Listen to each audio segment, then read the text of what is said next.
Kauwi ko nga pala yan, galing ng trabaho. Naka-deliver lang kay Lalamog. Ayan, pagod na pagod ako. Inutusan pa ng asawa ko. Ayan, tapiin na yung ano, food panda na bag na yan. Eh, hindi pa nagtutupi. Patay tayo dyan. Ayan, nakagalitan tayo. Hirap pala pagod sa asawa. Ano naman gagawin eh. Sa nalagay, wala sa paglagyan. Visit eh. Tayo dyan. Naghahanap tuloy tayo ng pwesto. Tinanong ko sa ng bag ng bewa ko yun. Yun yung kulay orange na yun. Bagong bago pa yan. Alam mo naman kasi hindi niya no. Yan, bukas yan. Tapos pagin natin yung bukas. Hindi yan. Tayo mahanapan ng pwesto. Kamat pa ka ng pit. Bakit kasi nakauwi lang, galing biyahe. Sabay linis yun, sombrero ko. Pinapalis yung mga sombrero kasi bago eh. Naka-ano lang yun eh. Naka-plastic, nakalikabungan. Uy, pinatay. Pinatay yung lamok. May lamok kasi may lamok. Kahit pa naman agad yung lamok na yan. Gago yung lamok na yun eh. Sinagat-agad ako sa ulo, tsaka sa pet. Yun na. Ayan, kinukuha ko yung mga sombrero ko dyan kasi ano eh. Paglagyan sink ng bahay kasi. Pero mas maganda niya yung sariling bahay na namin yan.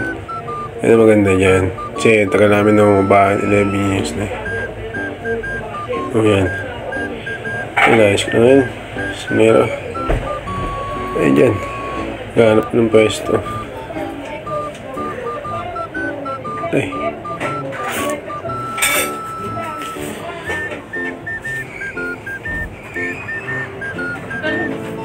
tama na pwesto pa si Moho. Ano kasi? Ano ito yun? Wala na. Paglagyan sikip kasi. Pero ako lang din nagawa niya yun. Ang kisa medya yung ano. Tsaka yung ano ko yung ito.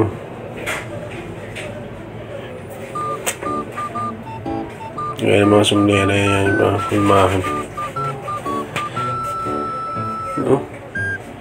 Ayan. Magpanampit to, tayo yung pete. Plastic na, uy, no. Harapan tuloy siya. Kasi may gagawa kasi. Good eh, ang trabaho pa eh, no. Hindi nga yung salpak na yun. Ayan dyan. Gulo kasi yun eh. Muna yun eh. Bili ko lang sa online din yun eh. Hirap kasi pag walang bag.